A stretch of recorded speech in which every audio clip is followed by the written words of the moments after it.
Michael Campanaro, welcome to Listening with Leaders. You are the founder of Porters.io, or Porters, I guess we call it, and it can be found at Porters.io. I'm really looking forward to this conversation. Thank you for taking time out to join us. Yeah, me too. Absolutely. I'm happy to be on your show. So first of all, tell us a little bit about your backstory. Sure. I think really where I'm at today really started right out of college when I started my first business. I graduated from the Savannah College of Art and Design with a degree in sound design, actually. But as I graduated, I decided I would go forward with a hobby of mine, and I was involved in kiteboarding at the time. And so I started teaching the sport while I was in school, and then that started to evolve into a business where I was charging people for lessons. And then I realized I needed a website and a location and a retail store. And I started out of the back of a van and then moved into a retail space on Tybee Island, Georgia, where I learned a lot about business really quickly. I grew that business with a friend of mine and co-founded, and we grew it from like with nothing to pretty quickly being like the place to go for kiteboards. And as I kept learning, I kept growing. We became a North American distributor for a kiteboarding company from Poland or from Spain too. And we're distributing to retailers in the United States to different businesses inside of the kiteboarding and surf industry. So that really got me started. I did that for 6 years, but I found a love for e-commerce and marketing. And I wanted to take on that as a career and learn more. So I up and left and moved to New York. I ran my business remotely, actually, a bit for a while. But moved to New York and started working for companies and brands there, where I then kept moving forward in that career path and landed into director of marketing positions, e-commerce director positions, operations in a development agency. And that's really, that's kind of my story and how I got started in my career too. Kite surfing to marketing, branding. Yeah. Yes. Who would ever guess? Yeah. And kite surfing I've never tried it. I've done a lot of crazy things in my life, but that's not one of them. Yeah, I never would have expected it. I was sitting on the beach one day and I saw someone. I was living in Georgia where I couldn't snowboard, and I grew up snowboarding, and I like surfing as well, but there were also no waves in Georgia and there was no snow. Right. I saw someone doing the sport on the water, and I saw it. And that same exact day, I walked into a local shop and I asked where to do it, and I got out on that day on a lesson, and that changed my whole life. Really, it allowed me to travel the world and allowed me to meet so many people and learn so much about business and also how not to do business. So it was a great learning experience. Right. I don't want to get too much into kite surfing, but I mean, I watch people do it here on our West Coast. I live in California, and on our West Coast, man, it looks like it takes a lot of skill. Yeah. Those guys are screaming. Yeah.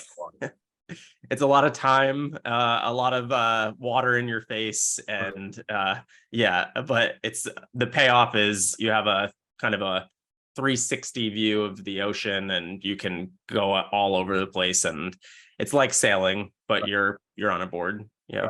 Right. I've done a lot of sailing, race sailboats, but oh wow, kite surfing looks like it's a whole different thing.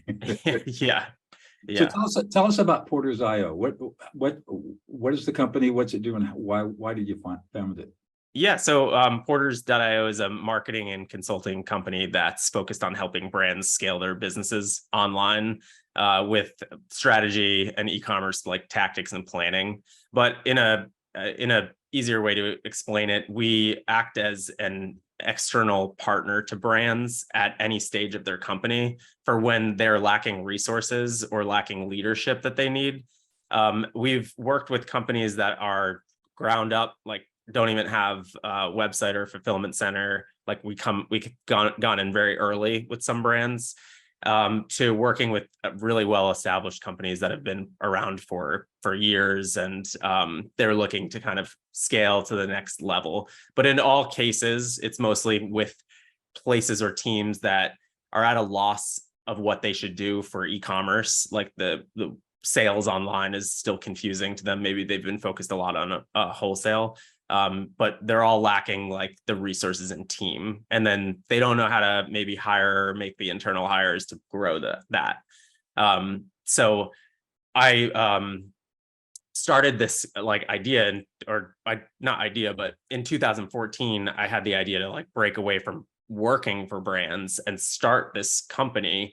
And I had the name picked out, I had a website picked out.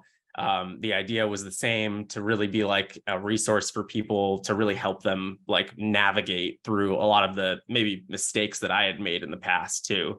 But in 2014, I then had an offer, and I knew the offer was going to allow me to learn more and be better for my clients in the future. So I took that offer, and it led to a few other positions. And right before COVID, or right after, I think it was right after COVID, I was with a brand that ended up getting acquired, and I wasn't interested in staying there, and I was ready to kind of take the leap. And at that point, I knew the timing was right, and I had been consulting on the as well, so I knew it was just right, and took the jump, and it's been rolling ever since. And it's amazing to have like this is my third business now, so coming after running two like interesting businesses that might have been a bit of a struggle, to then starting Porter's, which has really just taken off and been it's felt like really rewarding to be able to help people get through these like growing pains too. And you guys are totally remote, right?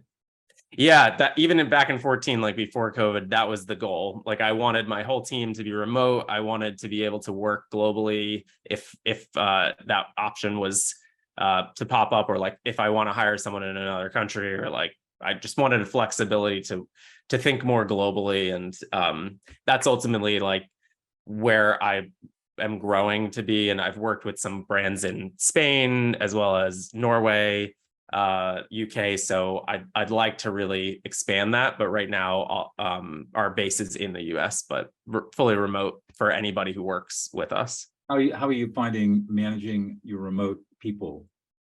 For me, it was very natural, because I had personally worked remote for a company for 3 years, and that company actually was hesitant to hire me because I was remote, and they didn't know how it was going to work. But I remember saying, when they hired me, they had questioned that, and I remember saying, well, I think in 10 years from now, everybody's going to be remote. And now it's so funny. I didn't expect COVID to happen, but everyone is remote now. So but that allowed me some practice before like coming in here. And in that position, I actually did go to the office once a week, or once a month. And what I found was I had like somewhat less productivity across my whole team during that week, because we had been in so many meetings all of the time. So what it allowed me to do is really like focus on how I communicate with people, in like different ways of project management, and what tools we can use to like better that communication. And that's really how I handle like being remote, is making sure that our communication, even though it may not be in person, but making sure that we're always communicating. And face-to-face even is still important, I think. Like, so I always am like a camera on person. I like to make eye contact or see who I'm talking to. And I think like from a management standpoint of managing your team, it's very important to hop on a call, even just to have a conversation about their day, or like it doesn't have to be work focused, but keeping that relationship communicative is very important. And your team's still small enough that you can stay in touch with just about everyone. What do you have, about 15 people on your team? Yeah, we're about like 10 right now. So yeah, so yes, it's a small team. I do think though, like because I work with other companies that also have teams, and then I'll work like sometimes might work with an agency too that has a team as well, and then they have other teams. There's like a lot of layers to it as well. So we end up communicating with quite a lot of people on a regular basis. So it actually feels like we're working with so many teams because we all have like 8 or 10 clients at a time. And it's like, we're able to kind of think of them all as a big company in a way too. What is it that gets you excited in the morning, that gets you out of bed and say, oh boy, another day? How fun. Yeah. I think it's the motivation to see these brands grow, honestly.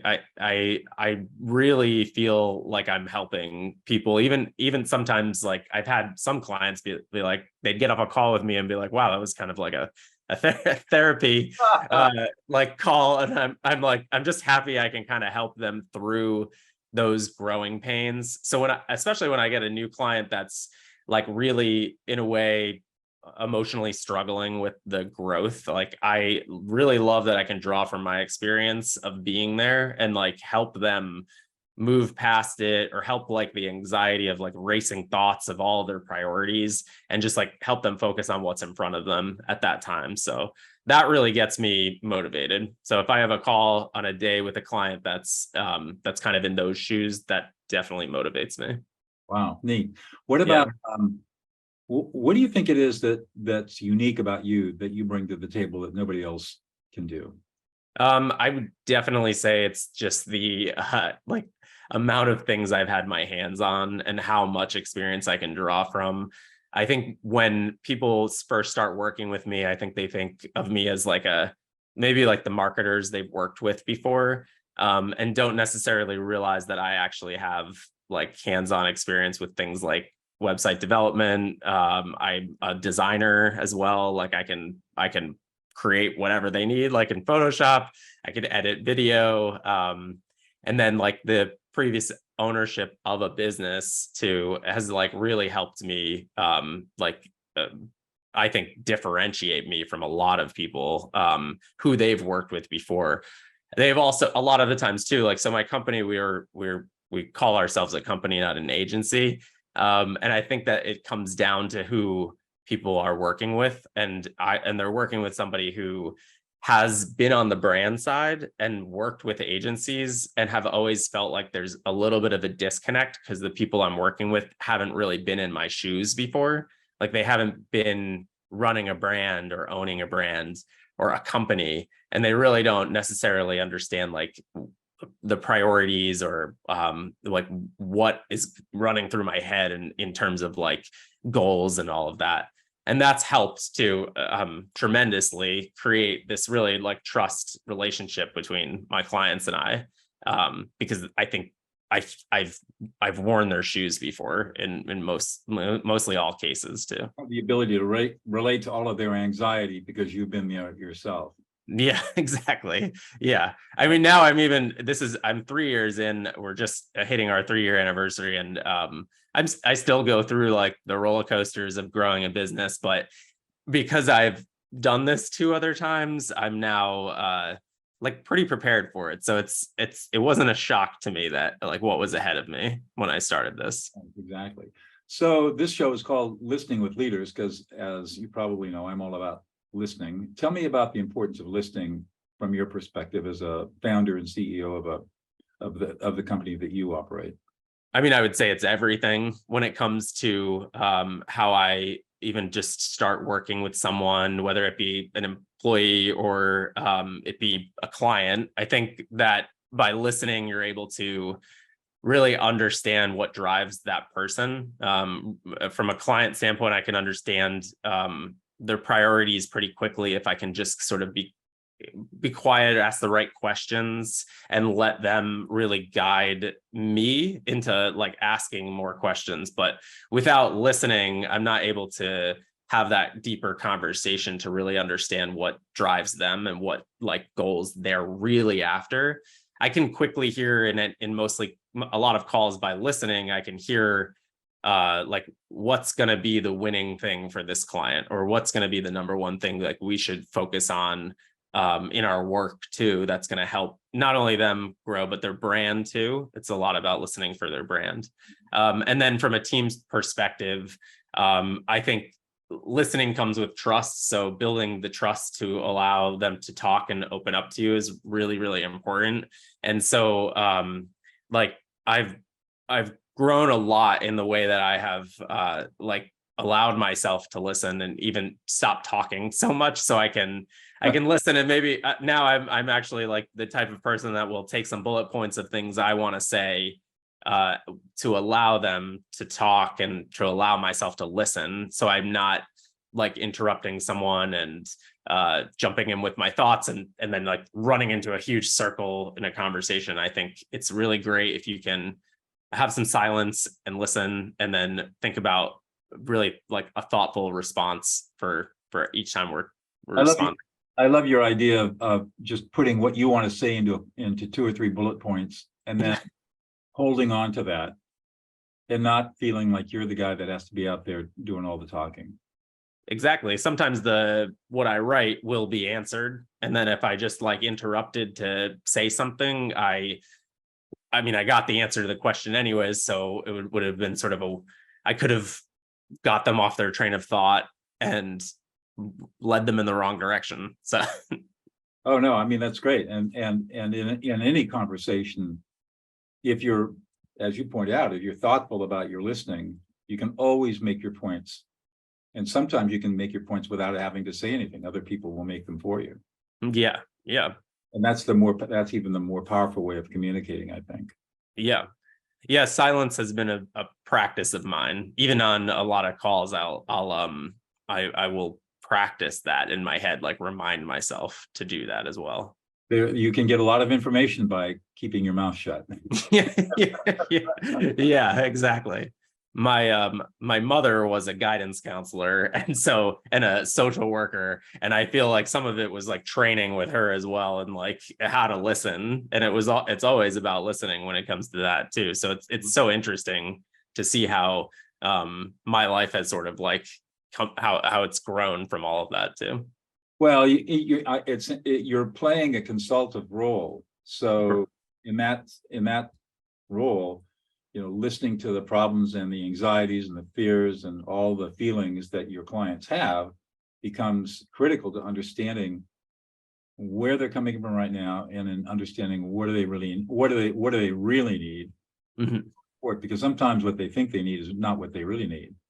Yeah. Yes, exactly. And being able to understand what they really need and then taking the time to gently explain to them, well, you're feeling this and experiencing this, you might want to consider doing Y instead. Yeah, the validation is very important. I think when you're speaking to people, to allow them to understand that you did hear them, right. But here's like what I sort of like my perspective from an outside perspective too.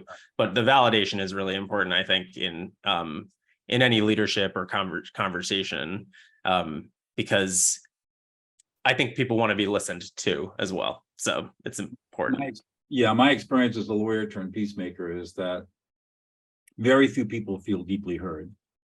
And when you can hear them in a deep way, and using the word I like to use too is validation, where they feel deeply validated, they will calm down and follow you anywhere. Right. I mean, that's really the huge secret of listening. Yeah, and actually, like when I think about it from a consulting perspective, you need like your clients to gain that trust too, and then because they ultimately like need to gain that in order for them to kind of follow your strategy or follow what you want to do with a brand. And like, so without that, a lot of the times they don't feel like they were part of that, like got kind of that equation. And in some ways you're sort of helping them see that like we've gotten to this point, but now I sort of need to be a like a follower in some cases. Yeah, I love that. I mean, trust follows listening. When people feel heard and validated, they're going to trust you, and then you can help them. I mean, that's why the company's called Porters, right? You're the you're the guide leading. Exactly. I'm glad you caught on to that. You know where the mountain lions are. You know where this trail's collapsed, but this trail we can work on. And the interesting thing about Porters is they'll typically like scale a mountain prior to an excursion and like map it out before actually like guiding someone. So that's sort of like the concept of strategy and guidance. Yeah. That's a great metaphor. I use the same metaphor when I'm training people as peacemakers and mediators. I said, we're Sherpas, we Mhm. don't carry anybody's load for them. Mhm. We're guides, and we guide them. They kind of show us where they want to go, and we guide them there in the most efficient way possible. Mhm. And this sounds very similar to what that kind of work. Yeah. I also had I mean, the vision initially for my company was to work with outdoor brands a lot too. We had an opportunity to work with Patagonia recently, which was like a huge win for me from just like a little bit of an obsession with their owner and their company. But We want. yeah. And I really enjoy him as a leader too. But I always had a vision for it being like outdoor sports because of my background too. It's obviously like evolved from there, but initially, like in 2014, I had like mountains of like logo designs that I was working on that were more like to lean into Porters, but stripped it all away, and right now we're working with a lot of different brands. What kind of company? What kind of niches are your clients in? We have, I mean, it runs a pretty broad spectrum, but we tend to work with more like forward-thinking, minimalist style brands that are in luxury spaces. But we definitely have worked with some that are more traditional businesses too. So, for example, in Norway, we worked with a really amazing doormat company that's like creating a really elevated mat that's in the design space, and their focus is on sustainability, but as well as like really beautiful design. And they're a growing company, like they sell on Design Within Reach and Design Milk and some really well-known placements for their company. And the other company also like we're working with, or kind of like niche of markets, is the clean skin care companies, or like luxury skincare. That's been kind of coming up like in terms of like newer clients that we've been getting. It's been in skincare, but we definitely have worked with like kids, like soap brands. We work with a national fulfillment company. We're working with a company in Maine for a like a golf cart sales company. So we're all over with, all over the place. our focus, but we do really a lot of the times, like, I mean, we're working with Shopify brands or companies that are looking to convert their site from like WordPress or somewhere else to Shopify. And we're Shopify experts and partners, and will help brands like grow on the platform. And so that tends to be more like the kind of, that's why like a lot of brands on skincare, a lot of brands like who are coming with consumer product goods are selling on Shopify. So that tends to be the area that we are focused on. Are these companies all pure e-commerce, or are they brick and mortar too? A lot of them are actually, not brick and mortar, but they're selling on other channels. A lot of them will come to us with wholesale and Amazon. That's typically like where they'll be at. And then they're looking to, like, they've had a website, but they don't know how to scale it. And then they'll come to us and they're looking to grow their e-com, because they realize like margins are going to be better if they're selling direct, and if they're sort of able to kind of balance things out across their channels and not put all their eggs in one basket. They can ultimately like see revenue growth like with that in conjunction to the other things they're doing too. Yeah, it sounds like what's really nice about what you're doing is unlike a lot of branding agencies, you can, from the work that you guys do for your clients, you can have a direct link to ROI. You can say, you pay us this and you're going to see this kind of ROI. Yeah, exactly. We can, I mean, we're not always involved in every channel for our clients. For example, like we're not always involved in advertising, but we want to be, or we move to that. So it really varies depending on the client, because some people will just come to us also for web development and look for expertise in design and development. And then some will be like, we need literally everything, we have nothing. And then it's great because we can really drive the like needle for how we think we can essentially like grow the revenue for their business too. Right.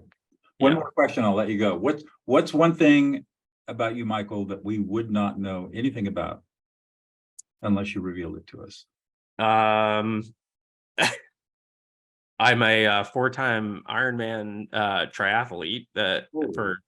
I think, I mean, it might say it on my LinkedIn profile, so you might have figured it out, but I think that would be maybe an unexpected thing. So I'm a passionate cyclist, and I have been working with a nonprofit called the Multiple Myeloma Research Foundation since my mom passed away from multiple myeloma cancer, and have been raising awareness and been writing really for that organization and doing different events since she passed away too. So that's like a big part of my life is triathlon. And I mean, I was up at 5 o'clock yesterday on a group ride, and so it's like, yeah, and I have 4 children. I have 4 kids. That's also something it would be kind of unexpected based on like how much other stuff I have going on too. You got a full plate. Good. They have a full plate. Yeah. Thank you so much for your time, Michael. It's been a joy. Yeah. Thank you too, Doug. I really appreciate it. Absolutely.